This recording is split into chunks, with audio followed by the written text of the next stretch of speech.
I've been looking at it, and what we're going to do is for people that are using IVF, which is fertilization, the government is going to pay for it, or we're going to get or mandate your insurance company to pay for it, which is going to be great. We're going to do that.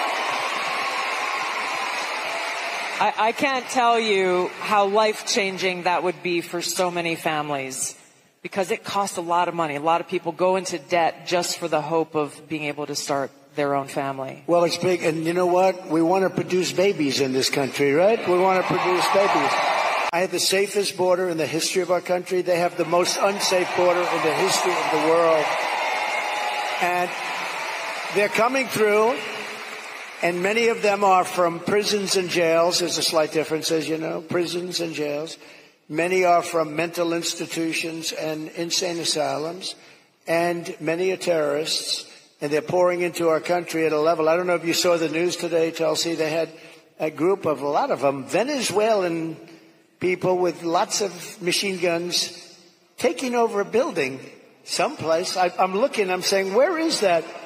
They went in and they took over a building. This is just the beginning. They're taking their criminals from all over the world, not just South America, not just Venezuela, which you've been reading about. All over the world, they're taking their criminals and they're dumping them into the United States. Kamala is allowing it to happen. And they actually want to give them papers. They want to make them citizens, and they want to give them your Social Security. They want to give them your Medicare.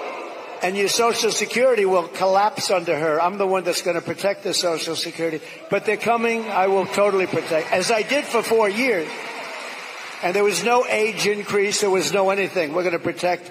You know, they destroy you with inflation, and then they want to destroy your Social Security. It's not going to happen. The anniversary of 9/11 is coming up.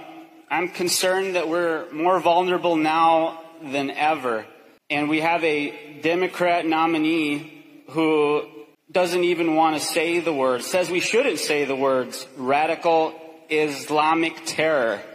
How are we going to protect America from a terrorist attack? First of all, it's a great question. And, you know, we have radical Islamists pouring into our country along with everybody else right now. They're coming in at levels that nobody's ever seen before. We kept them out. We had 1 year where Border Patrol put down, it was, I believe, 2019, where they, and I don't believe this, I don't believe it's right, but I'll take it. They said 0 came in 20. That was my term, 0. Now we have thousands. I'd like to say that was true. It's probably not, because I can't imagine that. But we were very tough on that. Now they have thousands and thousands coming in, along with the prisoners and along with the crime. And remember, a lot of these countries like Venezuela, their crime is way down because they've moved their criminals into our country. It's not even believable.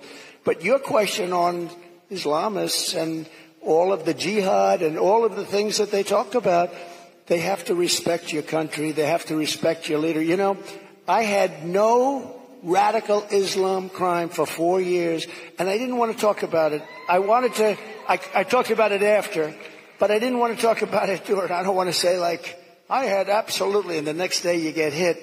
But we had none, 4 years of it, because they respected your president, they respected your country, and we have to bring back that level of respect, and we're going to do it. We're going to do it. And we're not letting the wrong people into our country.